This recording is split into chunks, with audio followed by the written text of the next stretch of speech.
All right, good morning and welcome to a quick training we're going to do because this objection has been coming up for a while now and we haven't done a training on it in a while.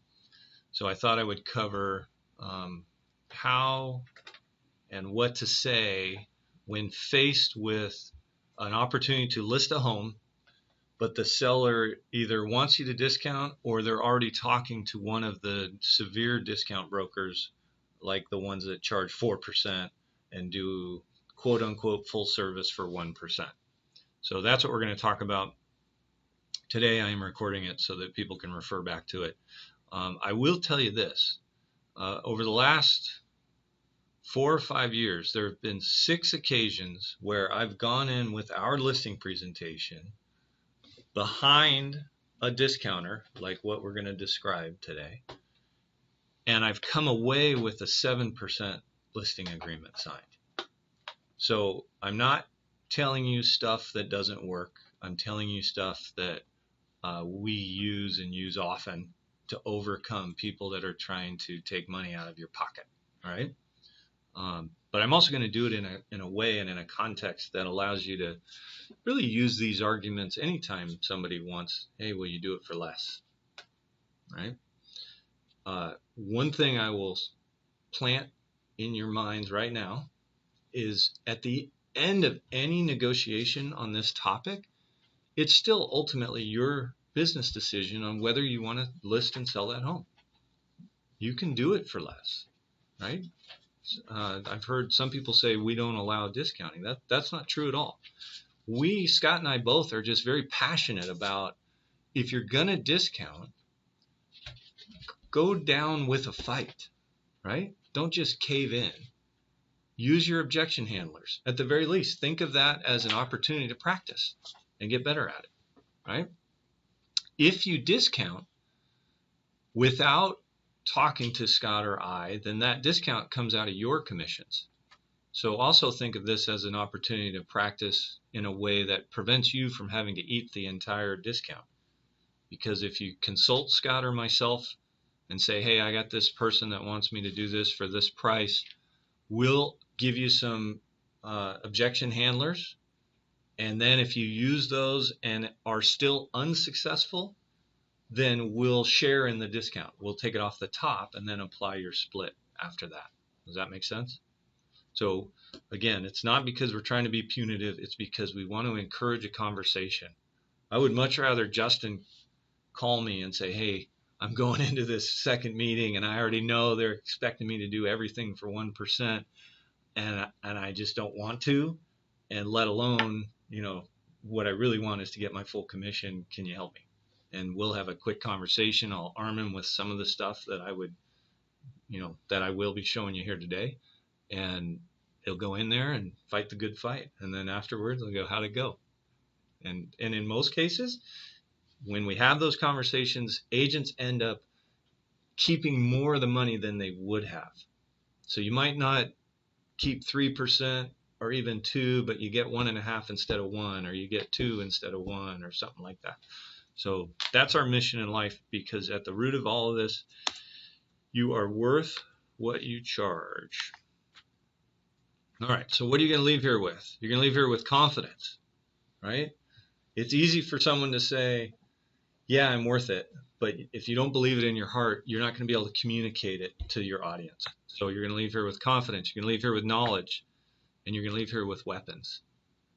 I think of objection handlers like arrows in a quiver. You know what a quiver is, right? Robin Hood pulls his arrow out from his back, right? The thing on his back is a quiver. And so these objection handlers are the arrows in your quiver, right? And ultimately, you're going to leave here with a heightened awareness that you're worth it. I mean, when I get 7%, man, I'm walking on clouds, because I know how hard it is. And yet, with my presentation and my rapport, I walked out of there with a 4% listing for myself, 3 for the co-op, total of 7. And that's pretty powerful. Now, am I trying to wind you guys all up to march you out there to get 7% on your listings? No, not at all. This training is about preventing discounting and using these tools to avoid having to give up what you're worth. I had a listing presentation for my next door neighbor just a month ago, and it was 100% this. Hey, I talked to so and so. She's only going to charge me 1%, but I want your negotiating skills. I want you to do it. We've known each other for 20 years, so he knows that I'm pretty good at what I do, and I wouldn't do it. So much so that I gave up $1 million listing because I wasn't willing to go down to 1%. Did I go below 7? You bet. That's my leading objection handler. 6 is already a discount, right? But he wanted to pay 1%. He said, his exact words were, your system's awesome. I don't need your system in this market. My house will sell itself. So really all I need is your negotiating skills. And for that, I'm willing to pay you 1%. Bye-bye. Took him a month and a price reduction to get his home sold with the discounter. And the discount was probably as much as you would have charged had you, or you might have even got more money. The first price reduction was $27,000 on a $900,000 house, so 3%. Coincidence? No. I think not. All right, so That's funny how math works. yeah, and we'll have to see what it ends up closing at, but we will see. All right, so I want you to put the hat of the discounter on. You know how sometimes we talk about put your buyer hat on or put your seller hat on? In this case, I want you to put the discounter's hat on. Imagine you work for Skyline or Cascade Team or one of these companies that'll do this for 1%. And it's not just companies that do it, right? It's agents. The one that listed my neighbor's house, she's a RE/MAX agent. Do all RE/MAX agents do it for 1%? No. But there's plenty that do. So what do they think if I'm a discounter? They have to earn the business. They can't show value. Well, maybe that's not what they think. But their value is such that they have to discount to earn business, or they're too new, or they're going to be transactional or volume based, and it stems from them feeling like we're all the same. So if I want to differentiate myself, price is the only thing I can alter to differentiate myself, right? Ironically, that's what the consumer thinks. But agents shouldn't think that, but they do. Discounters think that we all have the same marketing skills, we all have the same marketing systems, right? We all have the same negotiating skills, we all have the same support. Their method is sign in the yard, key box on the door, put in the MLS. Sold. And then cross your fingers, right? And as Miller likes to say, hope. Is not a strategy. And hope is not a strategy, right? Oh, I was waiting for that. But they believe that they can't influence the outcome. But why is it that if you look at the MLS statistics, some agents' homes sell faster than others? Some agents capture a greater percentage of the list price than others. There is a difference. There are skill sets, right? Even at this table, we have people that have been doing it for weeks, months, years, and sadly, for one of us, decades, right? Agents are not all the same. What is this? the half Glass full glass half of water. Right? Is this a picture? Oh. That is the definition of pessimism. Right? Half glass full, half glass empty. I heard another definition of pessimism that I love. Pessimists don't believe that they can change or influence the outcome. Optimists do believe they can. Right? There's a saying, all right, I saw a quote, it said, pessimists don't think that the winds will change. Optimists think the winds will go away, and realists just adjust their sails. I like that. All right.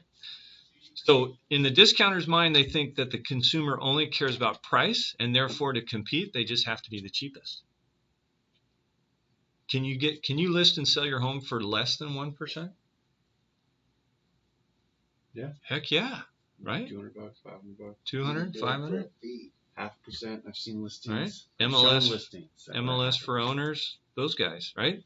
The beauty is that's our competition. No skills. They think price is their only tool, their only weapon. How would you like to get into a negotiation with those guys? I love it because I already know their skills are inferior, right? I love that that's my competition. So let's talk about the prospective customer, all right? It's not just the guy that wants 1%, right? We've all come across customers that just want a discount. They don't even necessarily know how much of a discount they want, right? Have you ever dealt with those people? Yeah. Right? The I just never pay full price guy. So That's great.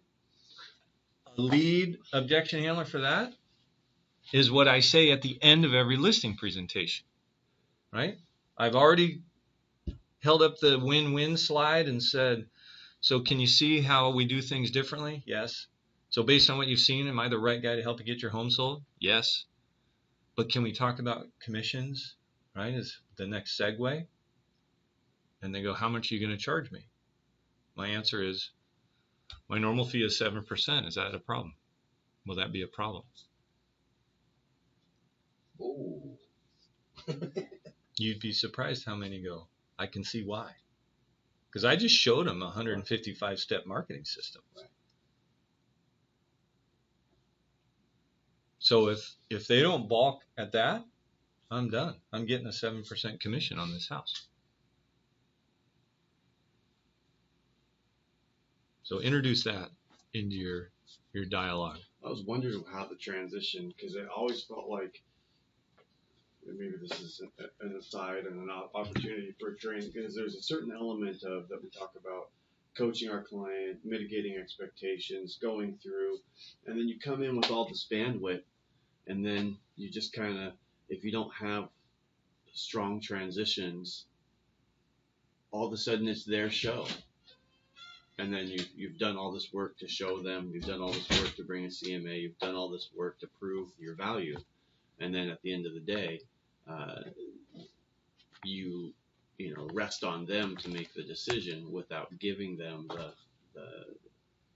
all the information that they need. Does that make sense? Yeah. Kind of like spinning. Are you saying it feels like clunky's not the right word, but it almost anticlimactic, right? You know when you Tarzan after you pitch a ball and you got so much energy and you're going to spin all the way around 4 times like a little league player. Drill yourself into the ground. Yeah. It's like did all this effort, all this training, all these at bats, and then here you go, and I'm swinging for the fences, but I just don't know how to connect.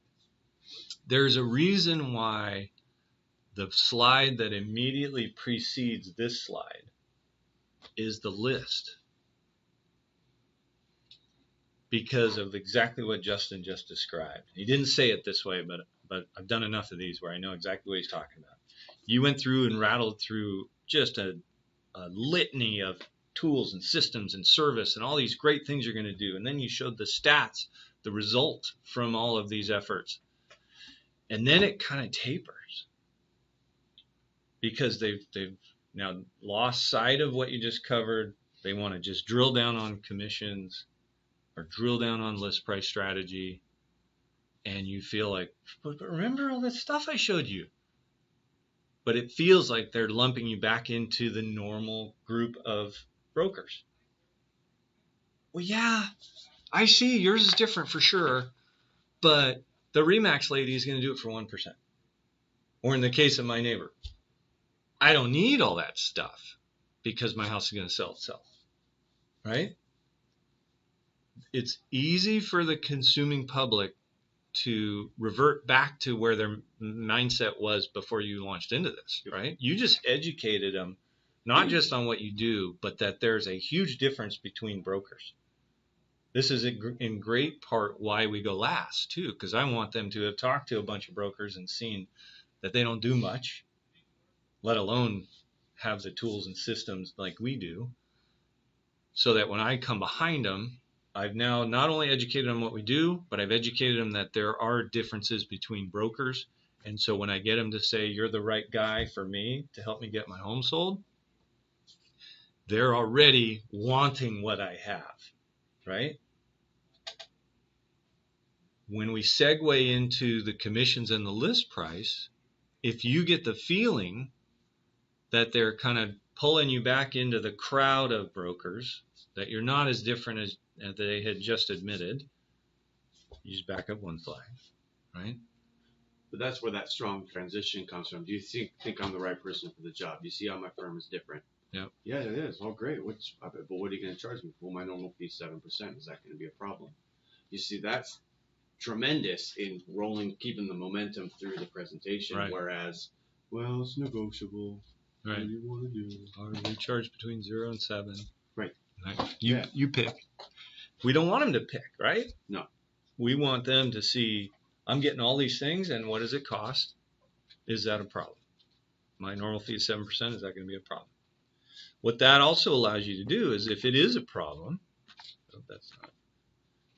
you can go to, I think I could do it for 6%, right? For this house at this price point, I went straight to this at the end of the listing presentation with my neighbor, because for $1 million house, would I do it for 6%? You bet. But not one. That's right. My little thingy is not. Yeah, and I've used that in the past where I've had a stronger presentation. And they're trying to get me to discount, and they start telling me about averages and stuff. I'm like, look, it's all negotiable. Mine's 7, but I'll do it for 6 for you. Does that sound fair? And they're like, yeah, okay. And that's a 25% discount, right? Yeah. You got to make sure they understand that it's not a 12% discount from 7. It's a 25% discount from 4. Right. Because the other 3 is not going to me. It's going to somebody else. Yeah. Right. So yeah, I think I could do this for 6% and still give you all of the tools that I just went through for you. That captures really the bell curve of discount seekers, which is ironic because you're ending up at 6% anyway.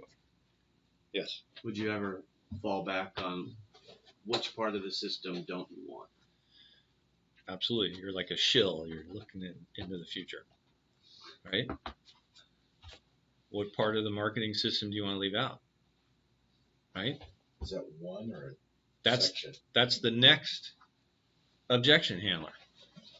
So if I'm doing this with Justin, he's the prospect. I've said my fee is 7%. Is that a problem? Well, yeah, we talked to Susie Discounter and she said she'd do it for 4.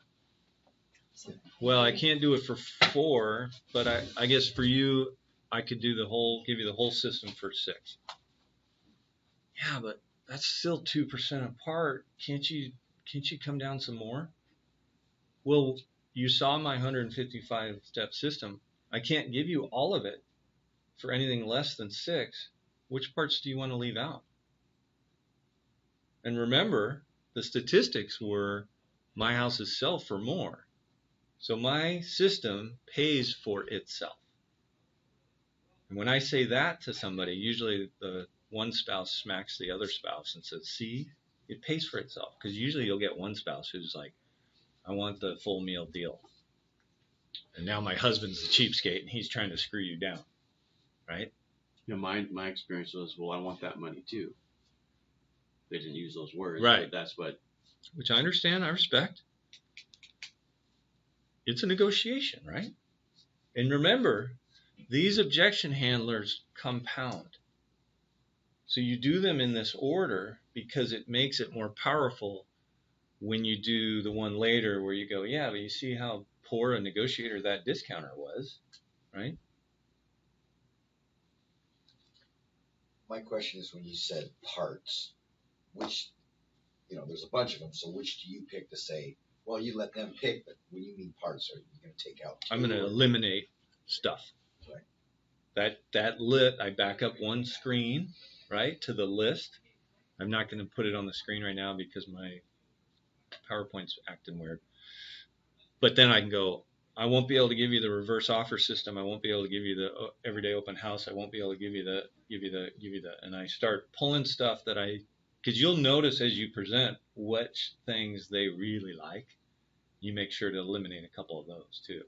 Don't eliminate them all. Personalized website. Oh, right. Everyday open house. That takes a lot of energy in my staff. Yeah.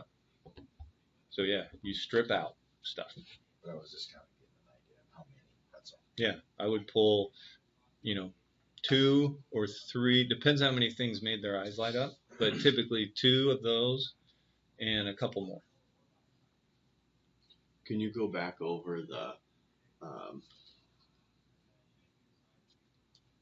waterfall of objection handlers down to it pays for itself? I have a table at the end, a Perfect. matrix. Okay. So we're gonna go through these, and then I'm gonna show you the waterfall. Perfect. All right. The next type of prospect is one that is actually a savvy negotiator. And they're, like Janice's client we were just talking about, that guy that was successful in the financial industry, whether he's savvy or not, he definitely thinks he is, right? And I would tend to agree based on my limited knowledge. Sometimes, though, my point is they think they're savvy. They're not really that savvy. But you have to stroke their egos, too, in this process, right? So when it's somebody whose posture is more of I'm going to out-negotiate you on your own fee, then you use these sorts of tactics, right? Hey, Justin, you're clearly a great negotiator. Yep. And I like to think I'm a pretty darn good negotiator. Wouldn't you be better off if we were on the same side of the table negotiating together against an opponent like a buyer? Don't you think we would achieve a greater level of success together? And they kind of go, I can see that. I can see the argument for that. And remember, negotiations, it's a war of attrition. You throw an objection, I throw an objection handler. You throw another objection, I throw another objection handler. Who runs out first loses.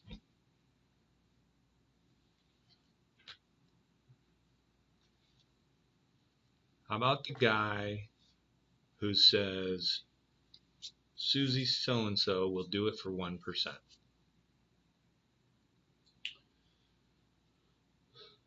Do you go back over the list? Will they do this? Did they do this? Did they do this? Did they do this? That's the first thing you do, right? Did they show you everything that they're going to do for you? Because remember, the marketing slogan for some of these companies is full service for 1%. And what I want to draw crystal clear in the prospect's mind is their definition of full service and mine are dramatically different. Their definition is MLS, keybox, sign, and a little bit of internet. Some of them, it doesn't even include the internet. Although they would say, yeah, I have a site, edlane.com. I'm going to put your house on my site. Right? And I slaughter that. During the listing presentation, one of the things I say is, I'm not so arrogant as to say that someone has to come find your house on my site. I'm going to make sure it's on every site, millions of sites. I say that when I talk about syndication. All right. So number one, what are they going to do for you? And yes, Justin, that is best said when you have that slide up. Wow. Are they going to do this? Are they going to do this? Do they even talk about this? The answer is no, no, no. Only one time in doing hundreds of listing presentations have I ever had somebody say, yeah, they said they're going to do all of that. And it was just a bold-faced lie. And I'm good with that. See ya. Right? It's a posture of abundance when you realize I'm not going to win them all. And I'm not going to argue with a guy that's willing to lie to me. Because I know with certainty, nobody showed him this presentation unless it was one of you guys. And that wasn't the case. Right? Then I wanted to understand the equation that we're talking about. How traffic relates to money in his pocket. Do you understand how more traffic means more traffic online means more showings in your door? Right? And how more showings in your door increases the number of offers. And how the number of offers equates to more money. These things are all interrelated, right? The consuming public thinks, I am bestowing upon you a commission and you should thank me. And I'm just deciding who I'm going to bestow it upon because you're all the same, right? This whole concept of we're all the same is why they think they're doing you a favor. So you have to really draw a stark comparison, a contrast between what most agents do and what you do. And this is the capper, right?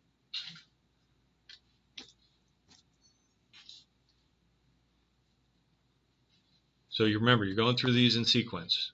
Okay, well, what did they say they're going to do for you? Back up one slide, put the list up. Are they going to do the everyday open house? Are they going to do the reverse offer system? Are they going to have an inside salesperson that's going to call back every lead within 5 minutes, 7 days a week? Are they gonna? Do you see how all of those activities increase the visibility of your home and increase traffic? And traffic means more showings. Showings means more offers. More offers mean more money. Yeah. But they said they're going to be able to do all those things, right? They might not say those exact words, but they may say something to the effect of, well, they didn't necessarily have all that stuff, but they said they're experts in driving traffic. Okay, well, they probably called it full service, right? Oh yeah, they're going to give me full service. Okay. Did you notice differences in what I showed you and what they showed you? Help me understand that better. Because I want to know. Right? There's all kinds of programs and systems that we describe. I want to know if they described any. So this is where they would say, yeah, they're going to put up a site specific for my property. And they call back leads quickly, they said. Okay. Is that it? I may ask, is that it? 5 times. If they keep throwing new stuff out. Oh, is that it? That's all? I'm casting doubt, right? If they're still clinging to it, yeah, I just feel like if I can get even just 80% of what you do for 1%, then I'm ahead of the game, right? Okay, Justin, let me ask you this. That person just discounted their commission at least 67% without you even asking. That's how good a negotiator they are when it's their own money. How good do you think they're going to be when it's time to negotiate your money if they're that terrible at it with their own money? Right? That is knee-buckling logic. And you've already shown at this point that you're a shrewd negotiator because this conversation's been going on for 5 minutes or more, and you're not caving in. Well, I know, but would you even do it for 2%? That's where you start to decide, right? Making a decision.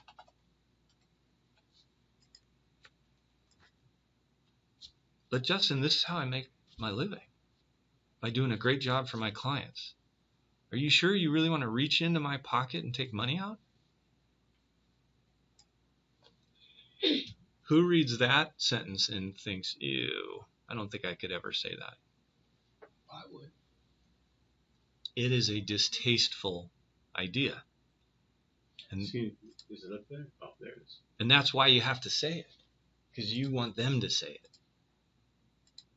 Yeah, I want to take money out of Their reasonableness quotient in most cases will prevent them from saying it.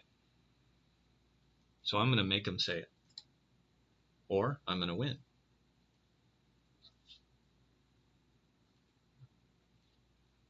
Scott likes to do a version that is, this is how I put food on my table. Which implies, do you really want to take food off my kid's table?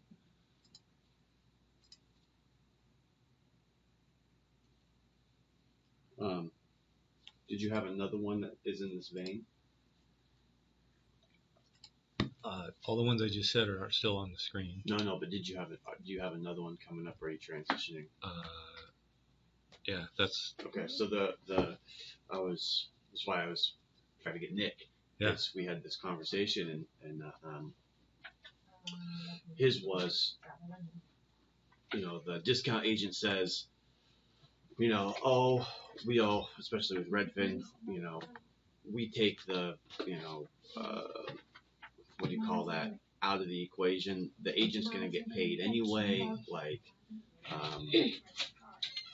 So it doesn't matter whether or not they find you the right house or not, right? They're going to get paid anyway. So it doesn't matter if you help them, but everything that I do is dependent on me doing a good job for you. I don't get paid until you are satisfied.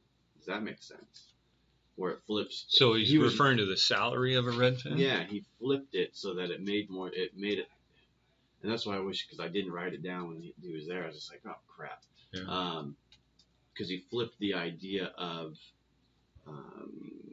like a fiduciary responsibility, saying that because we're commissioned, that we don't have their best interests at heart. That's effectively what that Redfin Slayer, that Redfin is saying. When in turn, it's like, well, no, they're just going to get the opposite. It's quite the opposite. And so saying that in a compelling manner, which I just butchered, but would be a follow-up. So I don't know how to.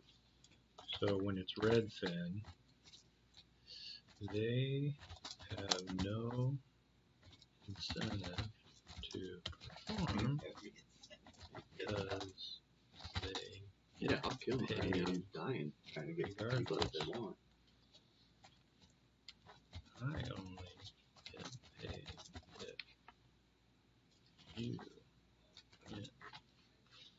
Something like that? Yeah. Alright. What was the other one that you said? You asked about one, and I said it'll be on the matrix, but it's not on the matrix, so I gotta add it. I was asking for the waterfall all the way down to the point where you said, Scott, do you remember?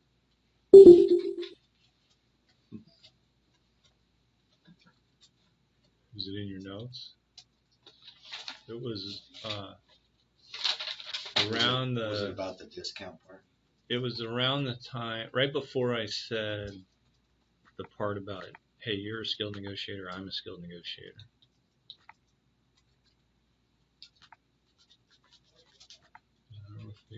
What do you want to leave out? It's about the negotiation. What's your notes? What's your notes say right after the part where it's what parts of my marketing do you want to leave out? It goes right to Susie so and so will do it for one. Oh, I don't know what they do. Did they show you what they do? Will they do X? Will they do Y? Will they do Z? Do they do that? I'm not so arrogant to think that some buyer will come to my website. That's why thousands. I think it was before that. Mm-hmm. Shoot, it was a good one too. It was about my normal fee is 7%. Will that be a problem? And then we get into objection handling, and then at the end of objection handling, There was another follow-up question. Then I said They 6. gave a discount. They gave a 67% discount without you even asking for it. It was That is before that. how SOS negotiates. Yeah, All right, well, I'll add it to the matrix when it comes back. yeah. Ask me in 3 days. Right. Why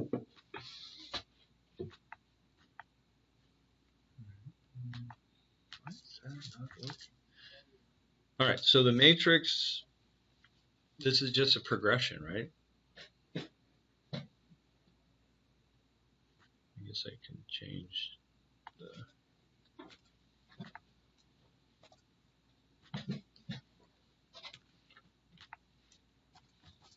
My normal fee is 7%. Is that...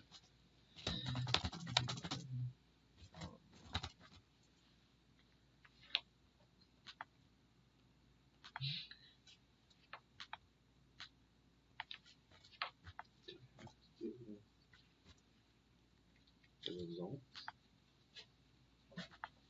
Oh, paying for itself. Ah, Oh, yes. that was a good one. Yeah. We sell our houses for more money. My system pays for itself. Good recovery. Your subconscious was spinning in the Oh back man, of the file, I need a searching nap. for a file. Like that was tough. Ooh, my sugar. All right. That's what I need. Oh, man, that's like Those brownies. all those Those are breakfast brownies. Yeah, those are calorie pop. dangerous. All right.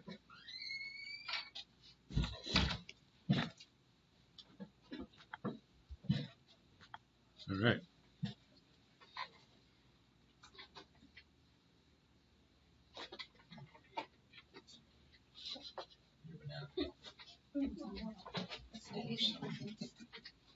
I was gonna put it on. She stopped that one. All right, so just to recap, you're going to use this progression, and I can print this matrix out or email it out or whatever. But at the end of the day, if you want that listing for 2, take it, right? There's nothing wrong with it. I actually, on my neighbor example, I told him I would do it for 5.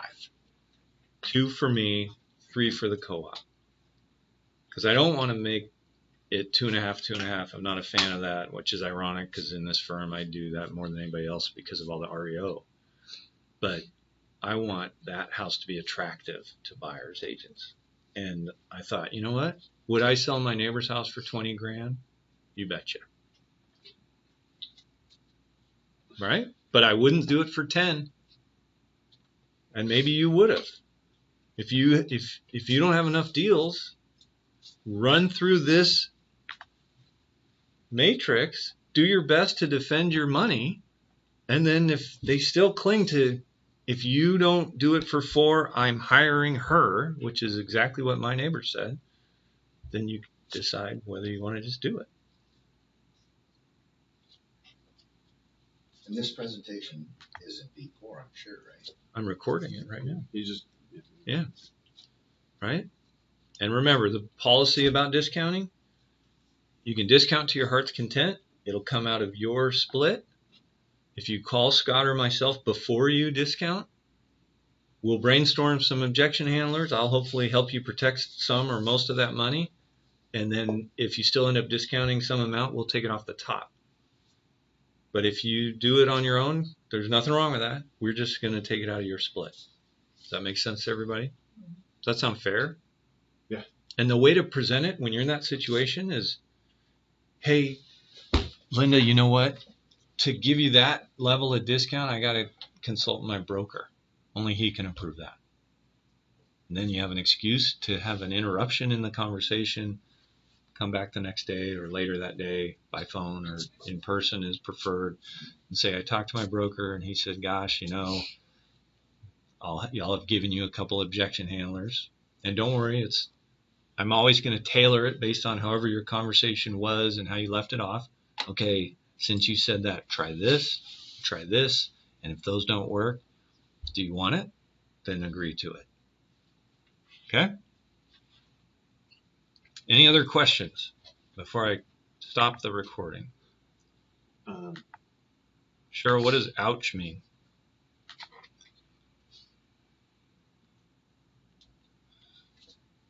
It meant when you said you are taking Money out of my pocket. Oh, yeah. Justin, were you going to ask something? Yeah, I was gonna. Is there? I think this was super focused, and that's like focused on one topic, right, and run a slew of objection handlers. Are there other